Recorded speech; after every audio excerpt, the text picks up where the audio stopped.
Hi, this is Christina from Proverbs 31 Woman. Thanks for joining me today. Today, it's sort of a rainy summer day, which is unusual for us, so I thought I would just sit in the kitchen and talk to you a little bit about two things that a lot of people have asked about. And that is, can I omit sugar or salt in my canning? So if you've been canning a while, you will notice that a lot of the approved, tested, safe recipes call for a lot of sugar or salt. Salt is really easy. In canning, salt is not a preservative. Therefore, anything that calls for salt, that is completely optional. You can safely omit the salt from any approved canning recipe. The only exception is if you first ferment the food and then can it, which you really shouldn't do anyway, because part of the wonderful aspects of fermenting is you're getting all those good probiotics in the food, and if you then turn around and can it, you're going to kill all those probiotics. But if for some reason you say ferment some sauerkraut and then decide you want to can it, you can do that, but you cannot omit the salt from the fermenting recipe. That would not be safe. So that's the only exception. Now, sugar is a little bit more nuanced.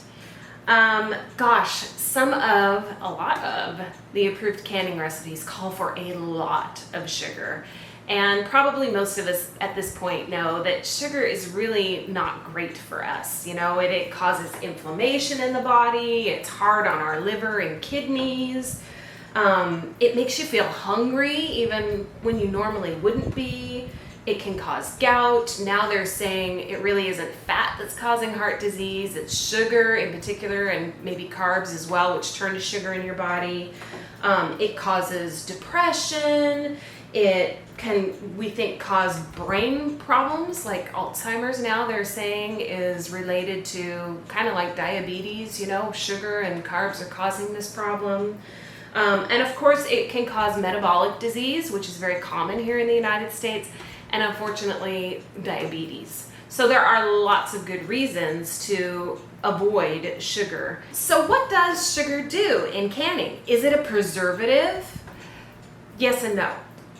You can omit all sugar from a canning recipe and it will be safe. However, the sugar is there not just for flavor, but it improves the texture often in fruits, for example. If you're canning peaches, for example, it improves the color. So fruit that is canned can turn brown if you're not using sugar. And of course, if you're making jam or jelly, you have to have sugar to work with the pectin that gels the jam or jelly, at least in most cases. We'll talk about that in a minute. And once you open that jar, like of this applesauce, once you open that jar, if you don't eat it all at once and you put it in the refrigerator, having sugar in it will make it last longer in the refrigerator. So those are the things that sugar accomplishes in canning recipes. So yes, for example, if you're canning fruit, these are some apples that I canned, you could do this just in water. You know, the ball books call for a simple syrup, they call it, sugar water syrup. You could do it just in water.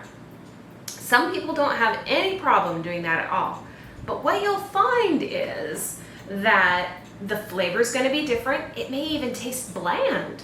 The texture and the color are going to be different, and of course it's not going to last as long in the fridge, like I just pointed out. So it's kind of one of those things you just have to try and see if you like it or not. One thing that can really help is if when you're packing the fruit, you want to hot pack it. So that means you're warming it on the stove before you put it in the jar. That's going to help give you a better quality. Another thing that can really help is to choose the sweetest variety that you can find of whatever fruit you're canning. So if you're doing peaches, pick a really sweet peach. So you can do no sugar that way. Another way you can do no sugar is artificial sweeteners. Now, I'm not a big fan of artificial sweeteners. As a diabetic, I know that they can spike blood sugar, even though you wouldn't think they would. Just the sweet flavor in your mouth can cause a blood sugar response for a lot of people.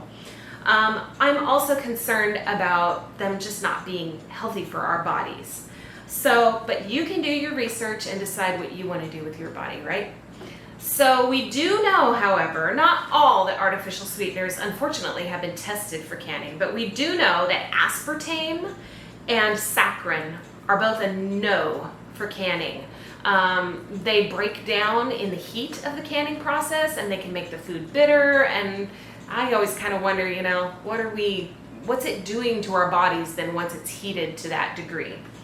But one artificial sweetener that is approved for canning is Splenda. Splenda is heat stable, so it is considered safe. You could can your apples or peaches or pears in a Splenda syrup, and it would be safe. I prefer what I call natural alternative sweeteners, and that would include monk fruit, xylitol, and erythritol. Unfortunately, those three have not been tested for canning. I know some people go ahead and use them. I personally am uncomfortable with that because we don't really know what happens to them when they're heated to the degree and the length of time that we would use in canning.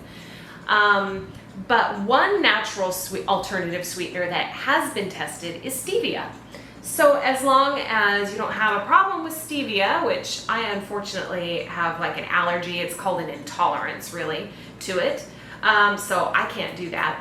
But if you can eat stevia and not have a bad reaction to it, you can use it in canning. Now, stevia has a reputation for tasting kind of funny, and my understanding is that if you go ahead and you buy a high quality liquid stevia, you are not going to get those weird flavors. So, something definitely worth trying. Now, what about lowering sugar in your canning? So let's say you don't like the alternatives of doing no sugar, you just want to lower the amount of sugar when you're canning. Unfortunately, maybe it's a pet peeve of mine, but I have a problem with a lot of the recipes that say they're a low sugar canning recipe. And that's because they're just taking one form of sugar, granulated sugar, and replacing it with other forms of sugar, like honey or agave or juice. So all of those are sugar. We can argue about whether some of them are healthier for you or not, but ultimately they have the same effect on your blood sugar and also other parts of your body. So you're going to want to limit at least the amount of those natural sugars you're using. And look up agave, it's not healthy at all.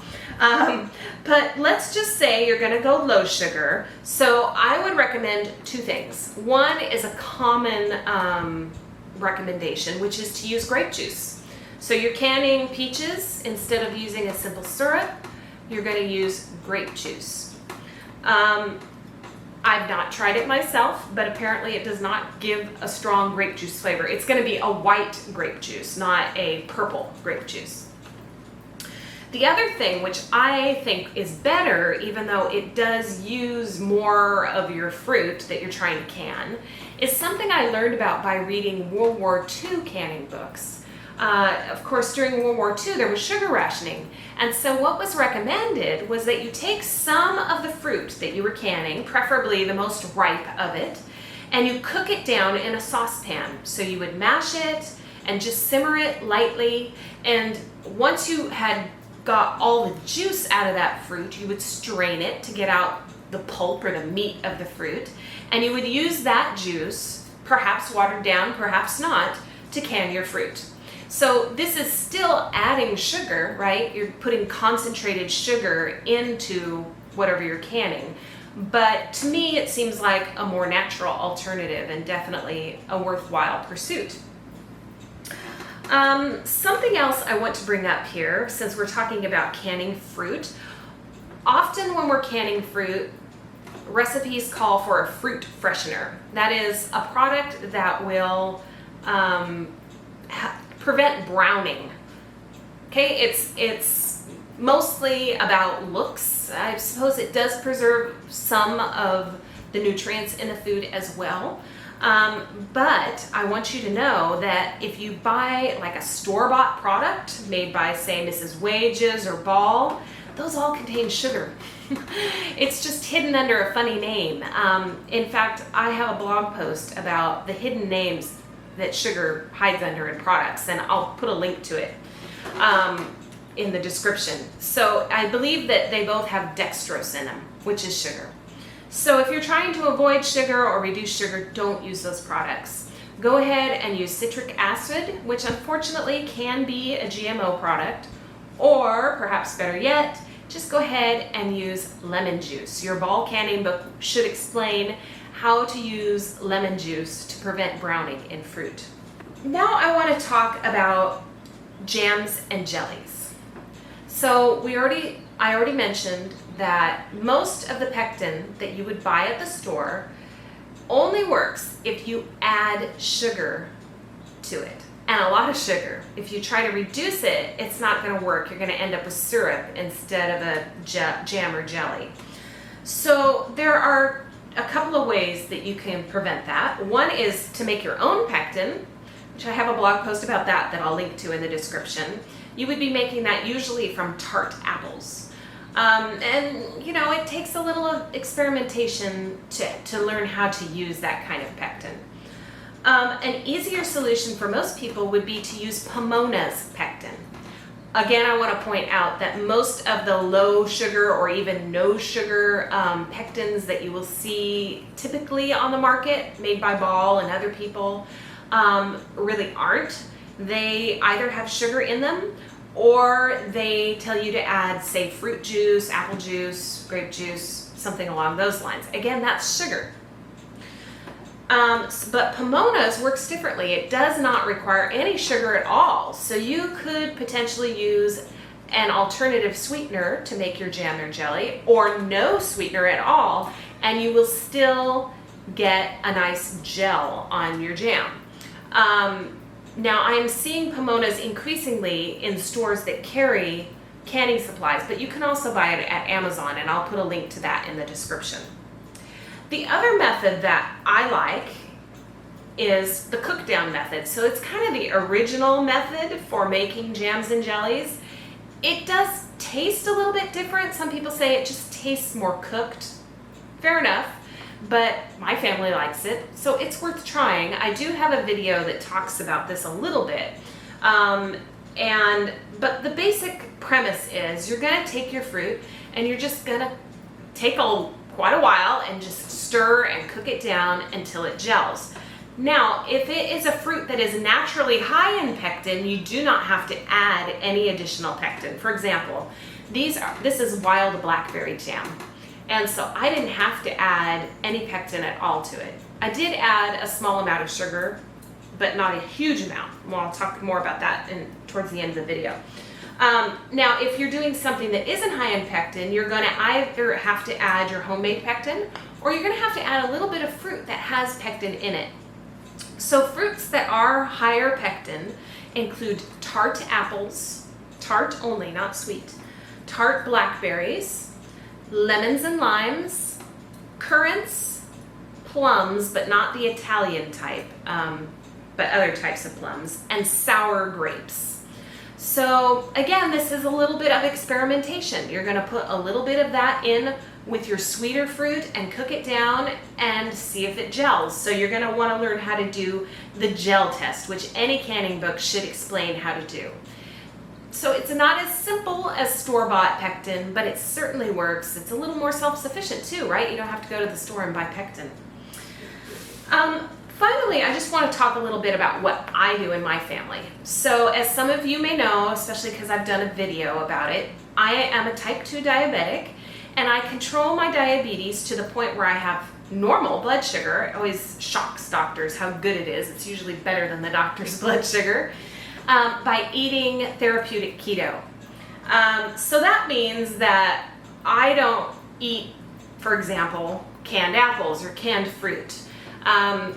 I don't eat very much fruit. I eat berries usually because they're very low carb, and I try to only eat them in season. However, I have kids and they love fruit, and they need to decide for themselves if they're going to eat lower carb because they're higher risk for diabetes. But in the meantime, I try to limit the amount of sugar in their diet while not entirely taking it away.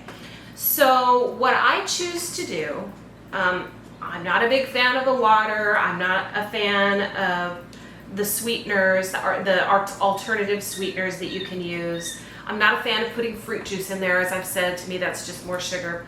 So what I go ahead and do is I use the lowest sugar amounts that the Ball Canning book calls for when you're making a simple syrup, which is 5 cups of water to half a cup of sugar. And I choose to use pure cane sugar because it's non-GMO. If you have a sugar and it doesn't say what the source is, or it says it's beet sugar, it's gonna be GMO. So I personally choose to avoid that, and I just go ahead and use the smallest amount possible of cane sugar. I do a lot of applesauce because we have a lot of apples. Sometimes I can it with no sugar at all. If you don't like it really tart, a way to make it more palatable is to use a mixture of tart and sweet fruit. And the good thing about applesauce is you can cook it and taste it before you can it and adjust the flavor accordingly. What else? I kind of mentioned the jam. I don't eat jam anymore at all. I never had a big sweet tooth. For me, it was more about the carbs than the, cane sugar. But when I do it, I either choose real sweet fruit and I usually add next to no sugar. Again, cane sugar. And I usually use the cook down method. Sometimes I'll use Pomonas. Another food that I can a lot of is salsa. And my salsa recipe, which is on my blog, I will link to it in the description, originally called for sugar. And sometimes sugar is used in canning to sort of offset acidic foods. I just started, even before I was diabetic, I just started omitting that sugar, and nobody in my family could tell the difference. So now I make a sugar-free salsa. So, there's some experimentation here involved. Try a jar or two different ways and see what works best for your family. I think that's it. So if you have any questions about this topic or any other topics related to canning or homesteading in any way, I hope you'll feel free to ask them in the comments. I'll either answer that in the comments or I'll do a video about it, or both. I do read all the comments and I appreciate them. And I appreciate you subscribing. That really helps us out a lot here on YouTube. And I just appreciate your time and taking the time to listen to me blab. Hopefully it's helpful. Check out my blog too if you would. I'll put the link in the description. Thanks a lot. Bye-bye.